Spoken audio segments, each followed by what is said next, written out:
இறைவனுடைய கருணையினாலே மாணிக்கவாசக பெருமானாக இருக்கக்கூடியவர் தொடர்ந்து நமக்கு திருவண்ணாமலை தலத்தில் ஒரு 20 பாடல் கொடுத்தார். திருவெம்பாவை, அதே மாதிரி திருப்பெருந்துறை ஆவுடையார் கோயிலிருந்து ஒரு கிட்டத்தட்ட ஒரு 10 பாடல் நமக்கு கொடுத்திருக்கிறார். இந்த மார்கழி மாசத்தில் இந்த பாடல்களை சிந்திக்கின்ற பொழுது நமக்கு அந்த ஆவுடையார் கோயிலுக்கு போன புண்ணியமும் திருவண்ணாமலை தலத்துக்கு போன புண்ணியமும் சேர்த்தே கிடைக்குது. இருந்த இடத்திலிருந்து ஆவுடையாரனுடைய சிந்தை இந்த பாடலை பாடுறதுனால நமக்கு கிடைக்கக்கூடிய அற்புதமான பலன்கள், கோயிலுக்கு போகாமலேயே நமக்கு இந்த பலன் கிடைக்குதாம். அப்படிப்பட்ட ஒரு சிறப்புக்கு உரியது இந்த திரு பள்ளி எழுச்சி திருப்பாவை. இந்த 4வது பாடல் இன்றைய தினத்தில் திருப்பள்ளி எழுச்சியில் இன்னிசை வீணையர் யாழினர் ஒருபால் இருக்கையோடு தோத்திரம் ஏம்பினர் ஒருபால் துண்ணிய பிணைமலர் கையினர் ஒருபால் தொழுகையர் அழுகையர் துவல்கையர் ஒருபால் சென்னியில் அஞ்சலி கூப்பினர் ஒருபால் திருப்பெருந்துறை உரை சிவபெருமானே என்னையும் ஆட்கொண்டு இன்னருள் புரியும் எம்பெருமான் பள்ளி எழுந்தருள் ஆயே. திருப்பள்ளி எழுச்சியில 4வது பாடல் ரொம்ப அற்புதமான பாடல். இன்னிசை வீணையர் யாழினர் ஒருபால். இந்த வீணை வாசிக்கக்கூடியவர்கள் ஒரு பக்கம் இறைவனை எழுப்பும் விதமாக வீணை வாசிக்கிறார்கள். நாமும் கொஞ்ச நேரத்துக்கு முன்னாடி பார்த்தீங்கன்னா மங்கள வாத்தியம், மணி அடிப்போம், மந்திரம் சொல்லுவோம். இதெல்லாம் எதற்காக அப்படின்னா இறைவனை மகிழச் செய்தல் அப்படின்னு அர்த்தம். அப்படி மகிழ்ச்சியோடு இறைவன் இருந்தாரே ஆனால் நமக்கு மகிழ்ச்சியான பல பல வரங்களை தருவார். அப்ப இங்க சொல்லுகிற பொழுது இன்னிசை வீணையர் யாழினர் ஒருபால். வீணை ஒரு பக்கம், யாழி என்கின்ற இன்னொன்று ஒரு பக்கம். இது எல்லாமே வாசிக்கிறார்கள். வாசிப்புன்னா என்னது? ஒரு பக்கம் கடம் வாசிப்பாங்க, சில பேர் மிருதங்கம் வாசிப்பாங்க, சில பேர் பறை வாசிப்பாங்க, சில பேர் பார்த்தீங்கன்னா உடுக்கை வாசிப்பாங்க, வீணை வாசிப்பாங்க. அதே மாதிரி நமக்கெல்லாம் வயலின் அப்படின்னு சொல்லக்கூடியது வாசிப்பாங்க. ஏதாவது ஒன்றை நாமெல்லாம் கூட கற்றுக்கொள்ளணுமா. இசைக்கு மயங்காதவர் ஒருவரும் இல்லை. இசைக்கு எல்லா ஜீவன்களும் மயங்குமா. பாம்பே மகிடிக்கு கட்டுப்பட்டார் போலன்னு சொல்லுவாங்க. மகிடி ஊதுனா பாம்பு ரொம்ப அந்த பக்கம் இந்த பக்கம் அசையாமல் இருக்குமா, அந்த இசையை கேட்குமா. ஆனால் பாம்புக்கு காது கிடையாது, கண்ணிலேயே கேட்கும் திறனையும் வைத்திருக்கிறார் இறைவன். செவி திறனும் சேர்த்தே இருக்குது, உணரக்கூடிய பக்குவம் அதுக்கு உண்டு. அதனால இங்க சொல்லுகிற பொழுது சொல்றார் இன்னிசை வீணையர் யாழினர் ஒருபால். அப்ப நாமெல்லாம் கூட ஏதாவது ஒரு பொருளை வாசிப்பதற்கு கத்துக்கணும். ஏதாவது இசை கருவிகளை வாசிக்க நாம எல்லாம் கத்துக்கணும். அப்படி கற்றுக்கொண்டால் என்ன நடக்கும் அப்படின்னா இறைவன் மயங்குவாராம். இறைவன் எப்படி மயங்குவார்? ராவணன் ஒரு முறை இலங்கை இருக்கக்கூடிய ராவணன் கைலைக்கு போனான். கைலைக்கு போன உடனே கைலையில இப்ப கூட விமானம் பறக்கிறது கிடையாது. கைலை மலையை சுத்திட்டு தான் எந்த விமானமாக இருந்தாலும் போகும். கைலை மலைக்கு நேராக போக முடியாதுன்னு சொல்லப்படுகிறது. ஏன்னா அப்படிப்பட்ட ஒரு சிறப்பு கைலை மலைக்கு உண்டு. இந்த விமானத்தை போகிற பொழுது நந்தியம்பெருமான் சொல்றார், அப்ப வேண்டாம், இந்த பக்கம் நான் 10 தலை 20 கை அப்படிதான் போவேன். ஏன்னா இந்திரன் ஞால தேர் இந்திரங்கிட்ட இருந்து திருடிட்டு வந்துட்டான். அந்த தேரை வச்சுக்கிட்டு போறான். இப்போ ஆகாயத்தில் பறக்கக்கூடிய ஒரு தேர் அது. அந்த தேரை வைத்துக்கொண்டு கைலாயத்தின் மீது பறக்க ஆசைப்படுறான். உடனே பார்த்தார் மேலே பறந்துட்டு இருந்தவன கீழே தள்ளினார். இந்த கைலை மலைக்கு கீழே போய் மாட்டிக்கிட்டான். இறைவன் அழுத்துறார், ஒரு அழுத்து. என் மேலேயே போக ஆரம்பிச்சு அப்போ முழுசா அழுத்தி இருந்தா அன்னைக்கே அவன் உயிர் போயிருக்கும். அன்னைக்கே ராமபெருமான் அவதாரம் செய்யணும்னு கூட அவசியம் இல்லை. அவன் கைலைக்கு போன அன்னைக்கு அவனுக்கு போயிருக்கும். அந்த நேரம் பார்த்து இந்த உட்கார்ந்திருந்த கைலை மலை, சிவபெருமானும் பார்வதியவன் இப்படியே சாஞ்சது கைலை மலை. சிவபெருமான் ஸ்டெடியா உட்கார்ந்திருந்தார், நல்லா அப்படி நேரா உட்கார்ந்திருந்தார். ஆனா அம்பாள் கொஞ்சம் இப்படி வந்த உடனே அவளுடைய இதழ் இவர் கன்னத்துல முத்தமாகப்பட்டதான். இவன் என்னன்னா ராவணனை கீழே போட்டு மலையை வைத்து நசுக்கி கொண்டிருக்கின்றேன். இந்த நேரம் பார்த்து இவ கன்னத்துல முத்தமிடுகிற ஒரு சிரிப்பு வந்ததா அவருக்கு.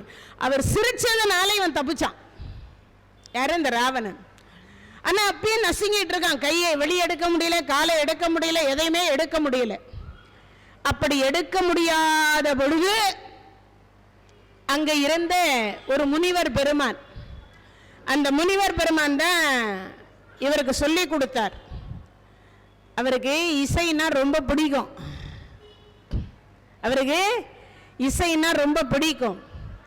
நீ இசை வாசிச்சியனா அதில் அப்படியே இறைவன் உருகி போயிடுவார். இறைவன் அப்படியே உருகி போயிடுவார். அதனால சொல்றேன், நீ வாசிப்பாயாக. தன்னுடைய நரம்புகள் என்று சொல்லக்கூடிய நரம்புகளை எடுத்து உடம்பை வீணையாக்கி தலையை அதனுடைய சுரங்களாக்கி அதை வைத்து வாசித்தான். இறைவன் மயங்கி போனார். இறைவன் மயங்கி போனார். அந்த சந்தோஷத்துல அப்படி கொஞ்சம் மேலே எழுந்தது அந்த கைலாய மலை. அதனால ராவணன் தப்பிச்சான். இசை வாசிச்சதனால மட்டும்தான் அவனால தப்பிக்க முடிஞ்சது. இல்லைன்னா தப்பிக்க அன்னைக்கே அவன் பிராணன் போயிருக்கும். அப்பேற்பட்ட இசைக்கு மயங்காதவர்கள் யாரும் கிடையாது.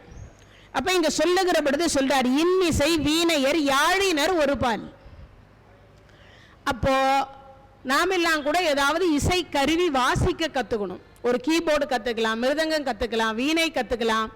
அதுக்கப்புறம் பார்த்தீங்கன்னா நம்ம எல்லாம் உடுக்கை கத்துக்கலாம்.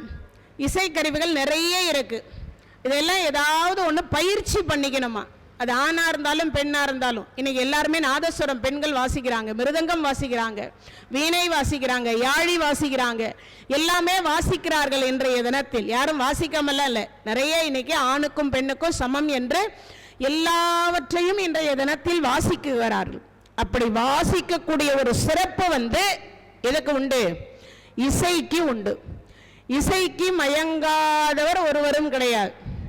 இசைக்கு மயங்காதவர். அதனால இங்க சொல்றாரு, இறைவன் இசைக்கு மயங்குவார். அதனால நாம் எல்லாம் கூட என்ன பண்ணோம்? ராகம் தெரிந்தால் ராகத்தோடு பாடணும். ராகம் தெரியலன்னா பண் தெரிந்து பாடணும். ராகம் இல்லைன்னா பண், இது ரெண்டும் தெரிஞ்சுதான் பாடணுமான்னா தெரிஞ்சா பாடலாம்.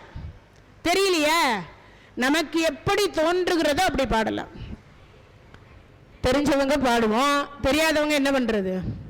நமக்கு எப்படி வருமோ, வாயில எப்படி வருமோ அப்படி பாடலாம். சிவனோடொக்கும் தெய்வம் தேடினும் இல்லை, அவனோடொப்பர் இங்கே யாவரும் இல்லை.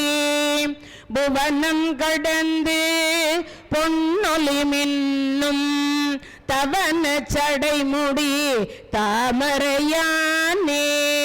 சிவனோடொக்கும் தெய்வம் தேடினும் இல்லை, தேடினும் இல்லை, தேடினும் இல்லை. பாடலாம். அப்ப இசை தெரிந்தால் பாடலாம், தெரியலன்னா நமக்கு எப்படி தோன்றுதோ கொஞ்சம் அப்படி இழுத்து விட்டா அது ஒரு ராகத்துல போய் முடியும். சுத்தமான ராகம்தான் பாடணும்னு இறைவன் இல்லை, ஏதாவது பாடணும். குழந்தைங்க சில நேரத்தில் பார்த்தீங்கன்னா ஆணிட்டு இருக்கும். அது 6 மாசம்தான் இருக்கும். அந்த குழந்தை சில நேரத்தில் பார்த்தீங்கன்னா அதுவா ராகம் போட்டு தூங்குறதுக்கு முன்னாடி பார்த்தீங்கன்னா சில குழந்தைங்க அதுவா எதையாவது பேசும். அப்போ இங்க சொல்லுகிற பொழுது சொல்ல, குழந்தையும் தெய்வமும் ஒன்று, குழந்தையும் தெய்வமும் ஒன்று. இன்னிசை வீணையர் யாழினர் ஒரு பால், இருக்கையோடு தோத்திரம் இயம்பினர் ஒரு பால். இருக்கோடு தோத்திரம் இயம்பினர் ஒரு பால். இந்த உட்கார்ந்துட்டு சில பேர் வணங்குறாங்க, சில பேர் இருகரம் கூப்பி வணங்குறாங்க. அப்ப என்ன அர்த்தம்? இந்த கை ஒரு பக்கம் மனசுக்குள்ள தோத்திரம் பண்றது ஒரு பக்கம், இறைவனை கண்ணால காண்பது ஒரு பக்கம், கண்ணை மூடிக்கொண்டு சில பேர் இறைவனை வழிபாடு செய்வாங்க. இங்க இருக்கோடு தோத்திரம். பெரியவங்களெல்லாம் ஆசீர்வாதம் எப்படி? அவங்க காலில் விழுந்தா ஆசீர்வாதம் பண்ணி பிடிச்சிடலாம், மனசுல இடம். இந்த குழந்தை என்னை பார்த்த உடனே காலில் விழுந்துருச்சு எல்லாரும் சொல்வா. அந்த குழந்தைய பண்பாடோடு வளர்த்துருக்குறாங்க. பெரியவங்களை ஆசீர்வாதம் எதை வணங்கி ஆசீர்வாதம் பெற்றால் அந்த குழந்தைங்களுக்கு நலம் பெறுவார்கள். இறைவனை தோத்திரம் பண்ணணுமா? காலையில் எழுந்த உடனே ஏதாவது ஒரு பாட்டு, எழுந்ததும் அப்படி கண்ணை தொடச்ச உடனே அப்படி உள்ளங்கையை பார்த்துட்டு, விநாயகனே வெவ்வினையை வேறறுக்க வல்லான், விநாயகனே வேட்கை தணிவிப்பான், விநாயகனே விண்ணிற்கும் மண்ணிற்கும் நாதனுமாம் தன்மையினால் கண்ணீர் பனிமென் கனிந்து சொல்லலாம்.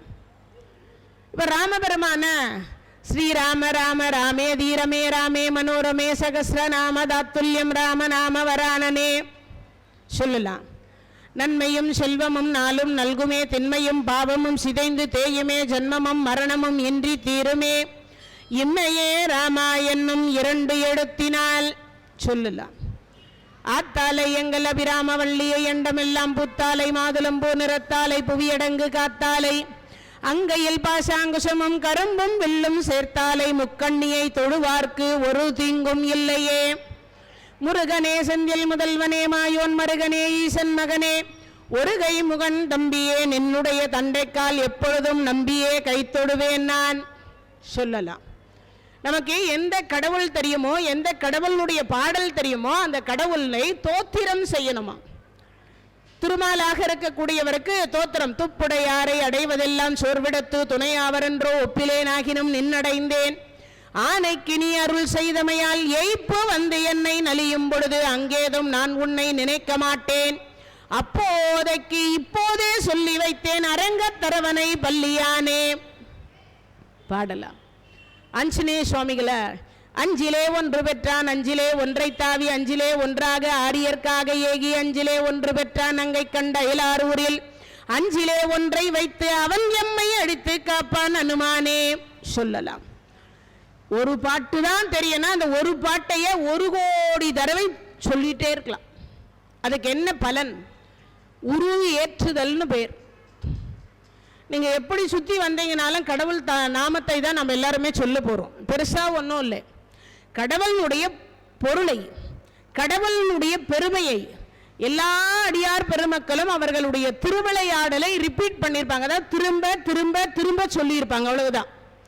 நாமத்தையும் திருவிளையாடலையும் அந்த மனம் மகிழும் விதமாக இறைவனை தோத்திரம் செய்வது. அப்பன்னா நாம எல்லாம் கூட என்ன பண்ணோம், ஏதாவது ஒரு பாட்டு கற்று வச்சுக்கணும்.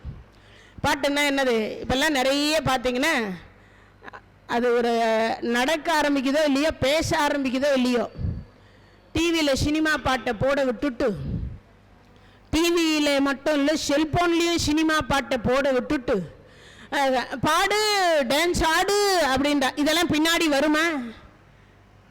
இதெல்லாம் எதுக்காவது பயன் பெறுமா? போகிற காலத்துக்கு பின்னாடியாவது வருமா? ஒன்றும் வராது. இங்கேயோட முடிஞ்சு போயிடும் அதெல்லாம். ஆனால் ஒரு பாட்டு கற்று வச்சுண்டு அந்த பாட்டை இறைவனுடைய தோத்திரமாக இருந்தால் தேவாரமோ திருப்புகழோ திருப்பு ஆவையோ திருவெம்பாவையோ 4000 திவ்ய பிரபந்தமோ ஏதோ ஒன்று நமக்கு தெரிஞ்சதை, எதுவுமே தெரியலையா, முருகா கிருஷ்ணா ராமா கோவிந்தா பகவானுடைய நாமம் தெரியும், சிவபெருமானுடைய நாமம் தெரியும், பஞ்சாட்சர மந்திரத்தை சொல்லு, ஒண்ணுமே தெரியலையா, அண்ணாமலையாருக்கு அரோகரா ஒரு நாளைக்கு ஒரு முறை சொன்னா போதுமா, முக்தி தந்துருவாளா இருந்த இடத்திலேயே. அப்போ எவ்வளவு பெரிய சிறப்பு நமக்கு இருக்கின்றது. ஆனா இதெல்லாம் விட்டுட்டு மாயைக்குள்ள போய் மூழ்கி கொள்ளுகிறோம். எது? இந்த சீரியல், அப்புறம் டிவி, அதுக்கப்புறம் இந்த செல்போன், இதிலெல்லாம் போய் உட்காந்து மூழ்கி போகிறோம். ஆனா குழந்தைங்களுக்கு சின்ன வயசிலேயே சொல்லி கொடுக்கணும். எது? ஒரு தேவாரத்தை, உலகெல்லாம் உணர்ந்து ஓதுதற்கரியவன் நிலவுலாவிய நீர்மலி வேணியன் அழகில் ஜோதியன் அம்பலத்தாடுவான் மலர் சிலம்படி வாழ்த்தி வணங்குவான். சொல்லி கொடுங்கோ. நம்மளாம் எதையோ என்ன நாம இல்லாவிட்டாலும் கூட இறைவன் அந்த குழந்தைங்களுக்கு நலம் செய்வார். பெற்ற தாய் தன்னை மக மறந்தாலும், பிள்ளையை பெறும் தாய் மறந்தாலும், உற்ற தேகத்தை உயிர் மறந்தாலும், உயிரை மேவிய உடல் மறந்தாலும், கற்ற நெஞ்சகம் கலை மறந்தாலும், கண்கள் நின்று இமைப்பது மறந்தாலும், நற்றவத்தூர் உள்ளிருந்தோங்கும் நமச்சிவாயத்தை நான் மறவேனே. நாம இறைவனை மறக்காம இருந்தா இறைவன் நம்மை மறக்க மாட்டார். அப்பேற்பட்ட சிறப்புக்குரியவர் இறைவன். அது எல்லா கடவுளும் ஒன்றுதான். இந்த கடவுள் அந்த கடவுள்னு இல்லை, எல்லாரும் கடவுள் தான். அந்த எல்லா கடவுளையும் ஏதோ ஒரு கடவுளுடைய பாதத்தை கெட்டியா பிடிச்சுக்கணும். அதுதான் இங்க சொல்றார். இன்னிசை வீணையர் யாடினர் ஒரு பால், இருக்கோடு தோத்திரம் இயம்பினர் ஒரு பால். ஒரு பக்கம் எல்லாரும் உட்கார்ந்துட்டு நாம ஜபம் செய்யறா. எல்லாரும் ஒரு பக்கம் நாம ஜபம் செய்யறா. ஓம் நம சிவாய ஓம் நம சிவாய சிவாய நம ஓம் ஓம் நம சிவாய ஓம் நம சிவாய சிவாய நம ஓம். எல்லாரும் இறைவனை தோத்திரம் செய்கிறார். சரி, இப்படி சொல்லிக்கிட்டே இருக்கும் பொழுது அடுத்து பார்த்தீங்கன்னா துண்ணிய பிணை மலர் கையினர் ஒரு பால். உதிரி பூ வாங்கி கட்டுறதுக்கு நேரம் இருக்கக்கூடியவங்க எல்லாம், கட்டுறதுக்கு நேரம் இருக்கிறவங்க உதிரி பூக்களை வாங்கி கட்டி கட்டி பழக்கம் பண்ணி மாலையா தொடுத்து இறைவனுக்கு கொடுக்கணுமா. நம்ம வீட்டில் இருக்கக்கூடிய சுவாமி படத்துக்கு கூட மாலை கட்டி போடலாம். இல்லையா, பூக்களை கட்டுறதுக்கு தான் தெரியும் அப்படின்னா கட்டி போடலாம். ஏன்? நம்ம கையால கட்டி போட்டா இந்த கைக்கு ஒரு பக்கம் எக்ஸசைஸ்ன்னு சொல்றது மாதிரி, உடற்பயிற்சி மாதிரி, இன்னொன்று என்னன்னா இந்த கையில பூ கட்டும் போதெல்லாம் அந்த நரம்புகள் எல்லாம் அசையுமா. அப்ப இந்த கை பலம் பெறும். இன்னொன்று அதுல இருக்கு. என்னது? நம்ம கையினால கட்டி போட்டா இறைவன் மகிழ்ச்சி அடைவாராம். அப்படின்னா பூ கட்டுறவங்க கதியெல்லாம் என்னன்னு கேட்காதீங்க. அப்படியே நாம எல்லாம் கட்டியே போட்டு அப்புறம் பூ விற்கிறவங்க எல்லாம் என்ன, கட்டுறதுக்கு தெரிந்தவர்கள் ஒரு மாசத்துக்கு ஒரு நாள் போடுங்க, மற்ற நாளெல்லாம் நீங்க வாங்கி போடுங்க. உங்களுக்கு தெரிந்தா ஒரு மாசத்துக்கு ஒரு வாட்டி உங்க கையால கட்டி வாசனை உள்ள மலர், வாசனை இல்லாத மலர் போடக்கூடாது. வாசனை இருக்கக்கூடிய மலர்களை கட்டி ஒரு கோயிலுக்கு கொடுக்கலாம். இல்லை உங்க வீட்டு தோட்டத்தில் இருந்தால் ஒரு நாள் எல்லாத்தையும் பறித்து உட்காந்து கட்டி ஒரு நாள் உங்க வீட்டில் இருக்கக்கூடிய சுவாமி படத்துக்கு மாலையாக அணிவிக்கலாம். அதனால இங்க சொல்லுகிற பொழுது சொல்றாங்க துண்ணிய பிணை மலர் கையினர் ஒரு பால். இங்க சொல்லுகிற பொழுது அவங்கவங்க கையினால கட்டின, அதான் துண்ணிய அப்படின்னா பின்னல் அப்படின்னு அர்த்தம். பின்னல் அப்படின்னாக்க கட்டிய பூக்கள்னு அர்த்தம். மாலை தொடுத்தல் அப்படின்னு ஒரு அர்த்தம். அங்க சொல்றாங்க துண்ணிய பிணை மலர் கையினர் ஒரு பால். இந்த கோயிலுக்கு போனா ஒவ்வொருத்தரும் ஒரு ஒரு வேலை செஞ்சுட்டு இருப்பாங்க. இப்போ நம்ம கோயிலில் உள்ள நுழையும் பொழுதே சிவாச்சாரியார் ஒரு பக்கம் இருப்பார், பட்டாச்சாரியார் ஒரு பக்கம் இருப்பார். அதுக்கப்புறம் ஒவ்வொருத்தரும் ஒரு ஒரு வேலை செஞ்சுட்டு இருப்பாங்க. அவரவர்கள் வேலையை அவங்கவங்க செய்கிற பொழுது பக்தர்கள் என்ன செய்வாங்கன்னா, ஒருத்தருக்கு பெருமாளை பிடிக்கும், ஒருத்தருக்கு சிவனை பிடிக்கும், ஒருத்தருக்கு ஆஞ்சநேயர் பிடிக்கும், ஒருத்தருக்கு அம்பாலை பிடிக்கும். அவங்களுக்கு பிடிச்ச கடவுளை வணங்கி கொண்டிருப்பாங்க. அப்படி வணங்குற பொழுது அவரவர்களுடைய பிரார்த்தனை வைப்பாங்க. ஏதாவது, சுவாமி உனக்கு 108 தேங்காய் உடைகிறேன், எனக்கு இதை செய்து கொடு. சுவாமி உனக்கு மாலை வாங்கி போடுறேன், எனக்கு இதை செய்து கொடு. ஏதாவது ஒன்று செய்து கொண்டே இருக்க சொல். ஏதாவது ஒரு வேண்டுதலை வைப்போம். அப்ப அந்த வேண்டுதல் வைக்கிற பொழுது இங்க கையினர் ஒரு பால். அதனால சொல்றாங்க இங்க துண்ணிய பிணை மலர் கையினர் ஒரு பால். தொழுகையர், அழுகையர், துவல்கையர் ஒரு பால். எவ்வளவு அற்புதம் பாருங்க. ஒரு சில பேருக்கு அழுகை வரும், இறைவனை பார்த்தா ஆனந்த கண்ணீர் வரும். சில பேருக்கு தாங்கள் படக்கூடிய துன்பத்தை எண்ணி எண்ணி எண்ணி வேதனைப்படுவார்கள்.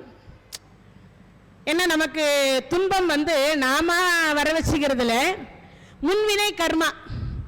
பட்டினத்தார் சொல்றார், பிறப்பதற்கு முன் செய்த தீவினையோ இங்கனே மூண்டது வேண்டார். நான் ஒன்றும் பண்ணல, உட்காண்டிருந்தார், எவனோ திருடிட்டு போயிட்டான், யாரோ பிள்ளையார் உட்காந்துருக்கிறாருன்னு அவர் கழுத்தில் ரத்தன மாலையை போட்டு போயிட்டான். வந்தவன் இவர் தான் திருடன்னு சொல்லி பிடிச்சிட்டு போய் கழுமரத்தில் தொங்க விட்டான். அப்ப பட்டினத்தார் சொல்றார், பிறப்பதற்கு முன் செய்த தீவினையோ இங்கனே மூண்டதுவே அப்படின்னார். நான் ஒண்ணு இந்த ஜென்மத்தில் எனக்கு தெரிஞ்சு எந்த தப்பும் பண்ணல. ஏதோ சம்பாதிக்கணும்னு நினச்சி வியாபாரம் பண்ணு, தங்கம் வைரம் வைடூரியம் வியாபாரம் பண்ணு. அப்படி எல்லா வியாபாரமும் செய்த பொழுது அதிலிருந்து பொருள் ஈட்டினேன். அந்த பொருளே எனக்கு வேண்டான்னு என் பையன் சொல்லிட்டு போயிட்டான். நம்ம சேர்க்கிற சொத்தெல்லாம் யாருக்கு? பிள்ளைகளுக்கு.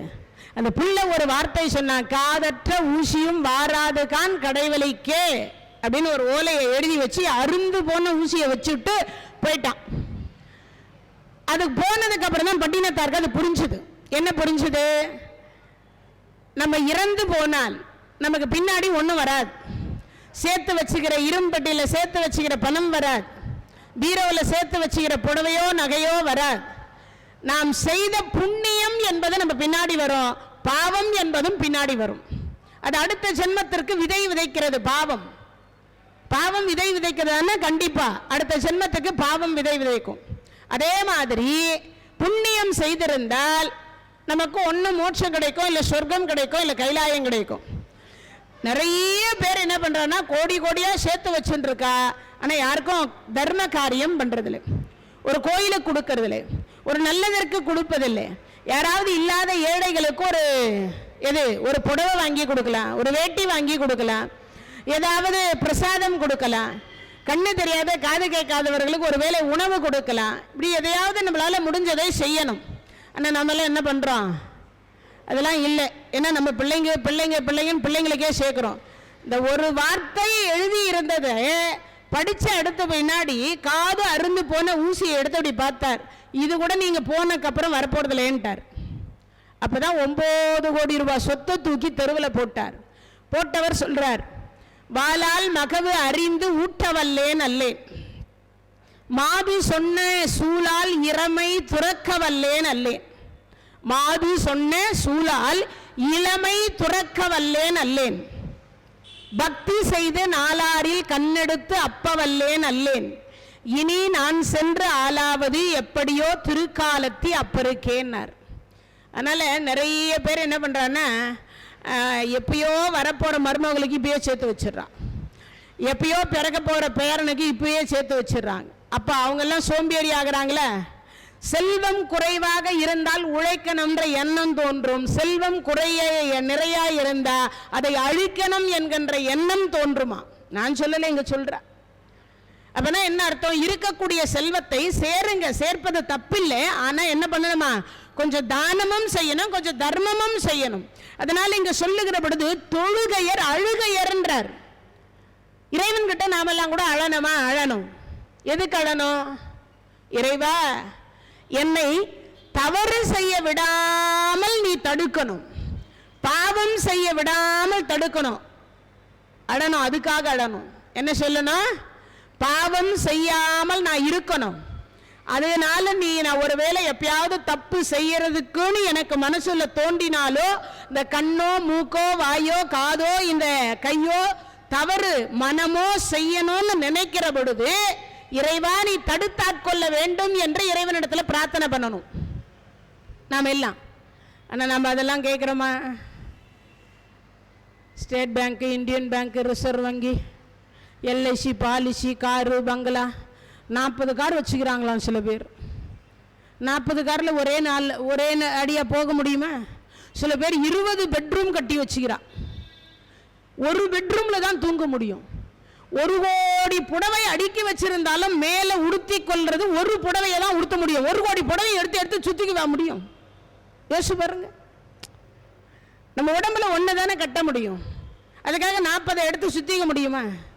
இல்லையா? 40 சுத்தணும்னா நம்மளை பார்த்து என்ன சொல்லுவா? பைத்தியம் பொழுகுது சொல்லுவா இல்லையா? 40 கார் வைத்து கொண்டிருந்தால் கை ஒரு கார்ல, கால் ஒரு காலில், கண்ணு ஒரு கார்ல அனுப்பி வைக்க முடியும்? ஒரு காரில் தான் போக முடியும் இல்லையா? அதனால இங்க சொல்லுகிற பொழுது சொல்றார், தொழுகையர் அழுகையர் துவல்கையர் ஒரு பார். அப்போ ஒருத்தர் தொழுகையர் இறைவனை பிரார்த்தனை பண்ணி தொழுகிறாங்க. அப்ப எப்படி தொழுகிறாங்க? இறைவா, இருக்க இடமும் உண்ண உணவும் உடுக்க உடையும் கொடுத்ததற்கு நன்றி. அரிது அரிது மானடராய் பிறத்தல் அரிது, கூன் குருடு செவிடு பேடு நீங்கி பிறக்க வைத்ததற்கு நன்றி. நம்ம வேட்டியை நாமே கட்டிக்கினா நன்றி சொல்லணும்.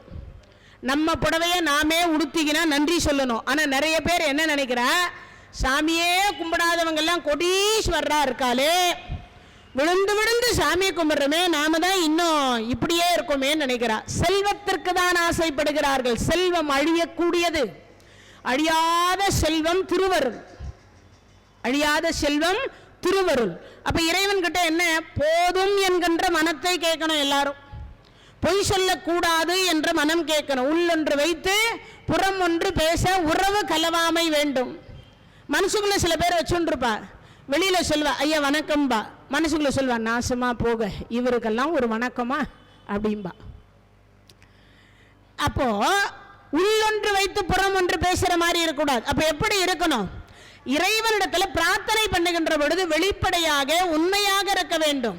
இறைவன் கிட்ட கூட சில பேர் போலியா இருக்கா, இறைவனிடத்துல கூட சில பேர் போலியா இருக்கிறோம். அதை தான் சொல்றார் தொழுகையர். அப்போ வணங்கணும், இருகரம் குப்பி. சில பேர் என்ன பண்றா தெரியுமா, முத்தம் கொடுக்குறான்.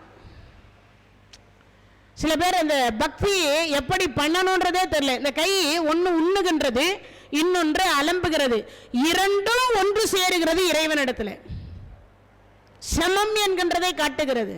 அப்போ இந்த இரு கை எதுக்கு கொடுத்தாருன்னா இறைவனை தொழுவதற்கு, இறைவனை எப்பொழுதும் வணங்கி கொண்டே இருப்பதற்கு. அதனாலதான் இவங்க சொல்றார் தொழுகையர் ஒரு பால். அடுத்து சொல்லிட்டா அழுகையர் ஒரு பால். இறைவனிடத்துல அழலாம அழலாம். வள்ளலார் சொல்றார் என்னன்னு, நினைந்து நினைந்து உணர்ந்து உணர்ந்து நெகிழ்ந்து நெகிழ்ந்து ஊற்றெடும் கண்ணீர் அதனால் உடம்பு நனைந்து நனைந்துன்னார். இந்த அலங்காரத்தை பார்க்கிற பொழுது அப்படியே என்ன நினைக்கணுமா, ஆஹா என்ன அழகா இருக்கான் பெருமான், வைகுண்டத்தில் இருக்கிற மாதிரியே இருக்காரு அப்படின்னு நினைக்கணுமா. ஆனா நாமெல்லாம் என்ன நினைக்கிறோம், என்ன அழகான்னு எவ்வளவு போட்டு வச்சிருக்கா பாரு, இதெல்லாம் நம்ம வீட்டில் இருந்தா எவ்வளவு நல்லா இருக்கும் அப்படின்னு நினைக்கக்கூடாது இல்லையா. ஆனா அந்த அவரை பார்க்கிற பொழுது இந்த ஜென்மத்தில் எனக்கு அந்த திருவடியை சேவிக்கக்கூடிய பாக்கியம் கொடுத்தாயேன்னு நன்றி சொல்லணும். அதுக்காவது நன்றி சொல்லணும். கண்ணு தெரியாம, காது கேட்காம, கை இல்லாம, கால் இல்லாம எவ்வளவு பேர் இருக்கா. அவ இப்ப கை இல்லாதவங்க எப்படி அந்த இறைவனை வணங்க முடியும், மனசுல தான் வணக்கம். பூசலார் மனசுல கோயில் கட்டினாரு, அது மாதிரி நாம கட்டிக்க வேண்டியதுதான், மனசுல தான் நினைக்க முடியும். ஆனா ரெண்டு கை கொடுத்திருந்தா என்ன பண்ண, வணங்கணும். அப்ப இங்க சொல்லுகிற பொழுது சொல்றார் அழுகையர் என்ன பண்ணணும், நினைந்து நினைந்து உணர்ந்து உணர்ந்து நெகிழ்ந்து நெகிழ்ந்து ஊற்றெடும் கண்ணீர் அதனால் உடம்பு நனைந்து. ஆனந்த கண்ணீர் வரணும் ஒண்ணு. இன்னொன்னு துன்பம் இருக்கக்கூடியவர்கள், என்ன துன்பம் இல்லாதவர் ஒருத்தரும் கிடையாது. ராமபெருமான் துன்பப்படலையா, கிருஷ்ணர் துன்பப்படலையா, நரசிம்மர் துன்பப்படலையா, அவருக்கு இறைவனே துன்பப்பட்டுதான் வந்துகிறார். பாஞ்சாலி துன்பப்படலையா, பெண்கள்ல குந்தி துன்பப்படலையா, கல்யாணம் அன்னைக்கே கணவன் சுகம் இழந்தால் குந்தி அம்மையார். மனைவி கிட்ட கல்யாணம் அன்னைக்கு பாண்டு கேட்டார். என்ன கேட்டார் தெரியுமா, அம்மா உனக்கு ஏதாவது ஆசை இருந்தா சொல்லுங்க. மாத்ராதேவி குந்தியம்மா ரெண்டு மனைவி. இந்த அம்மா குந்தியம்மாவுக்கு யுத்தம் பண்றதுன்னு பார்க்கணும்னு ஆசை, வேட்டையாடுறது பார்க்கணும்னு ஆசை. ஆனா இப்ப யுத்தம் இல்லை, வேட்டையாடுறதையாவது பார்க்கலாம். காடே பார்த்ததில்லை. அந்த அம்மா சொன்ன, காடு பார்க்கல சுவாமி, நீங்க வேட்டையாடுவீங்கன்னு நான் கேள்விப்பட்டேன், என்ன கூட்டு போங்கன்னா வேட்டையாடுறதுக்கு போனார். கிந்தம முனிவர் அவரோட மனைவியோட சேர்ந்து மான் உருவத்தை எடுத்து புணர்ச்சியில் ஈடுபட்டு கொண்டிருந்தார்கள். கணவன் மனைவி உறவு ஈடுபட்டிருந்தாங்க. அந்த நேரம் பார்த்து மான் நினைச்சு பானம் போட்டார். மனைவியை சந்தோஷப்படுத்துறதுக்கு பானம் போட்டார். அடுத்த வினாடி கிந்தம முனிவர் மார்பில் பட்ட பானம் கிந்தம முனிவராக மாறி சொல்றார், என் போல் உன் மனைவியை நீ தொடும் பொழுது உனக்கு மரணம் வரணும்ட்டார். ஒரே செகண்ட் முடிஞ்சு போச்சா வாழ்க்கை.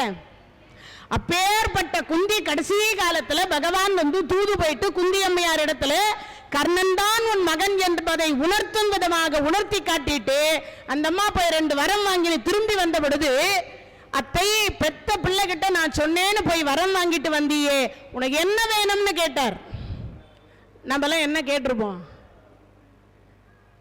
நாமெல்லாம் கேட்டிருப்போம். எப்படி என்னத்தை கேட்டிருப்போம், ஒரு பங்களா வேணும், ஒரு 4 காரு வேணும், 40 வேலை காரு வேணும், அப்படிலாம் கேட்டிருப்போம். ஒரு 400 பட்டுப்புடவை வேணும், 4 கிலோ தங்கம் வேணும். நமக்கு ஆசை தானே, பெண்ணோ ஆணோ செல்வத்தின் மீது ஆசைப்படுவோம்.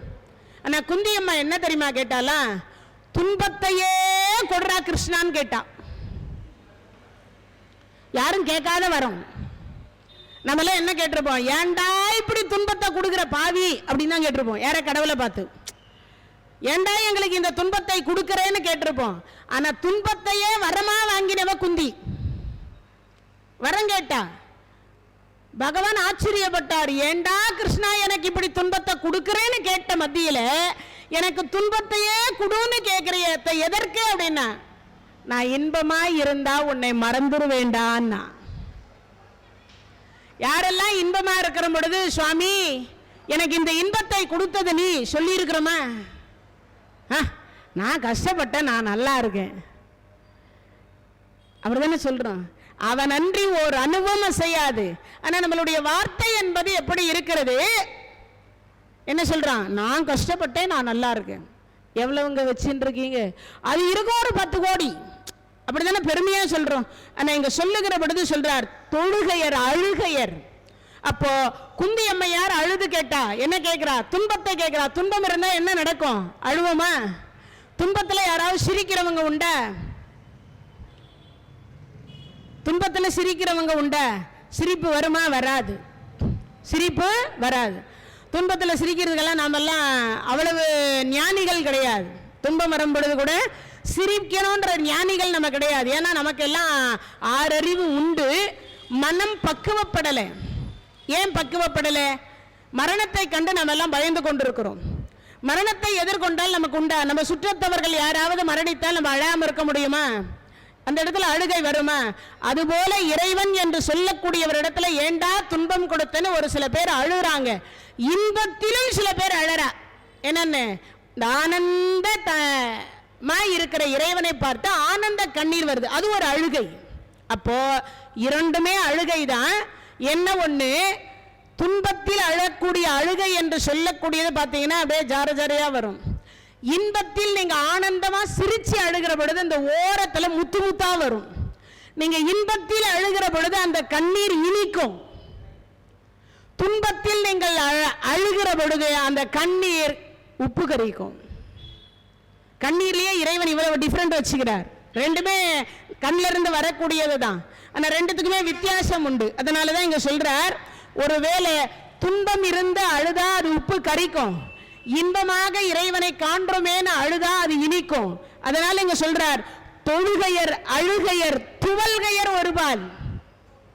சில பேர் என்ன பண்ணுவா, அபிராமி பட்டர் அம்பால பார்க்கறதுக்காக உட்கார்ந்துண்டு அவர் அப்படி உட்கார்ந்துக்கிறார். அவர் பாட்டுக்கு அம்பாலையே பார்த்துட்டு இருக்கார்.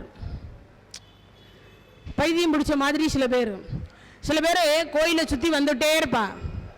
அவங்களுக்கு என்ன நாமம் சொல்ல தோணுதோ அதை சொல்லிகிட்டே இருப்பாங்க. என்ன பாட்டு தெரியுமா அந்த பாட்டை பாடிகிட்டே இருப்பாங்க. எதுவுமே தெரிலன்னா கூட என்ன பண்ணுவாங்க, பெரிய வலைத்தம்மா முருகா கிருஷ்ணா கோவிந்தாவா ஏதாவது சொல்லிகிட்டே இருப்பான் வாயில. உண்டா இல்லையா? அது மாதிரி இங்க சொல்லுகிறார், துவல்கையர் துவண்டு போவாங்கல்ல, இறைவனை பார்த்து துவல்வது ஒரு பக்கம், துக்கத்தில் துவல்வது ஒரு பக்கம், இன்பத்தில் துவல்வது ஒரு பக்கம். இங்க சொல்றார் துவல்கையர் ஒருபால். அப்பன்னா ஒரு பக்கம் தொழுகையர், ஒரு பக்கம் அழுகையர், ஒரு பக்கம் துவல்கையர். அப்படின்னா என்ன அர்த்தம்? துவண்டு கூடாது இறைவனை வந்து, என்னையா வாழ்க்கை. நம்மெல்லாம் சில நேரத்தில் சலிப்புத்தன்மை வருது தெரியுமா? ஏண்டா வாழ்றோம் அப்படின்ற ஒரு எண்ணம் தோணும் நமக்கெல்லாம் சில நேரங்களில். இப்படியெல்லாம் கூடவா நம்ம வாழ்க்கையில் நடக்கும் அப்படிங்கிற எண்ணம் தோணும் இல்லையா? அப்போ நம்ம வாழ்க்கையில நம்ம துவண்டு போயிடுவோம் இல்லையா? அதுதான் இங்க துவல்கையர் ஒருபால். அப்போ இறைவனிடத்துல வந்தா தொழுகையர் ஒரு பக்கம், அழுகையர் ஒரு பக்கம், துவல்கையர் ஒரு பக்கம். இறைவா என்னை சீக்கிரமா கூப்பிட்டுக்கோ அப்படின்னு சில பேர் கேட்பா. ஏன் என்னெல்லாம் பூமியில வச்சுட்டு இருக்கேன், நான் இருந்து என்ன சாதிக்க போறேன் அப்படின்னு கேட்கறவங்க ஒரு பக்கம். இப்போ துவல்கையர், அதனால அவர்களுக்கு துவல்கையர்னு பேரு. துவல்கையர் ஒருபால். சென்னியில் அஞ்சலி கூப்பினர் ஒருபால். இந்த ஆண் வந்து இருகரம் இப்படி மேலே போகணும் இறைவனை வணங்குற பொழுது. இந்த தலைக்கு மேலே ஒரு ஜான், அதுக்கு மேலே இந்த கை போகணும், அப்படிதான் போகணும். பெண்கள் இப்படிதான் வணங்கணும், 2 கை மேலே போகக்கூடாது, இதயத்துக்கு நேராக வணங்கும். ஏன்?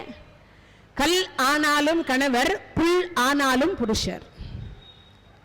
அப்போ திருமாங்கல்யத்தை சுமக்க போகக்கூடிய பெண், திருமாங்கல்யத்தை சுமந்து கொண்டிருக்கக்கூடிய பெண், இவர்கள் இருகரம் இப்படிதான் கூப்பணும். அப்படின்னா என்ன அர்த்தம்? எதற்காக அப்படி சொல்றோம்னா, இருகரம் மேலே போனா அந்த ஆடை கொஞ்சம் விலகுமா, விலகிய உடனே ஆண்களுடைய பார்வை என்று சொல்லக்கூடியது அந்த இடத்துல போகுமா, போனா அந்த இடத்துல பக்தி நயம் என்பது தவிர்த்து விடும். அப்பன்னா ஆண் என்று சொல்லக்கூடியவர்கள் மனதில் ஆசையை தூண்டக்கூடாது என்பது ஒரு விதம். இப்ப புரிஞ்சிருக்கும்னு நினைக்கிறேன். அப்போ பெண்கள் ஆடை என்று சொல்லக்கூடியதை அங்கம் தெரிவது போல உடை உடுத்தக்கூடாதுன்னு ஒரு நீதி. எப்போ? கோயிலுக்கு வரும்போது. அதே மாதிரி பெண் தலை விரிச்சிட்டு கோயிலுக்கு வரக்கூடாது, தலையை விரிச்சிட்டு கோயிலுக்கு வர. சென்னையில் முக்காவாசி அப்படிதான் வருது, A to Z வரைக்கும் அப்படிதான் வர. அந்த கூந்தல் அலைவது போல குடும்பம் அலையமா, அது தெரிய மாட்டேன் இந்த பெண் பிள்ளைங்களுக்கு. ஒன்று தாய் சொல்லி கொடுக்கணும், இல்லை அந்த வீட்டில் இருக்கக்கூடிய பெரியவங்க சொல்லி கொடுக்கணும். கூந்தல் அலைவது போல திரௌபதி பட்டப்பகல நடு சபையில 13,60,000 அரசர்கள் இருக்கின்ற பொழுது அவன் கூந்தலை பிடிச்சுதான் துச்சாதனை இழுத்துட்டு வந்தான். இந்த கூந்தலை முடிக்கணும்னா இவன் செத்தா நான் கூந்தலை முடிக்கிறேன்ற மாதிரி அவன் சபதம் பண்ணிட்டான், கூந்தலை பிடிச்சு இழுத்துட்டு வந்ததுனால. இப்போ அவ கூந்தலை விழிச்சிட்டா, விரிச்சதுனால என்ன ஆயிடுச்சு? 13 வருஷம் குடும்ப லோலோன்னு அலையுது. அவ கூந்தல் அலைவது போல. அதுவும் அவ கூந்தல் சாதாரணமான கூந்தல் கிடையாது.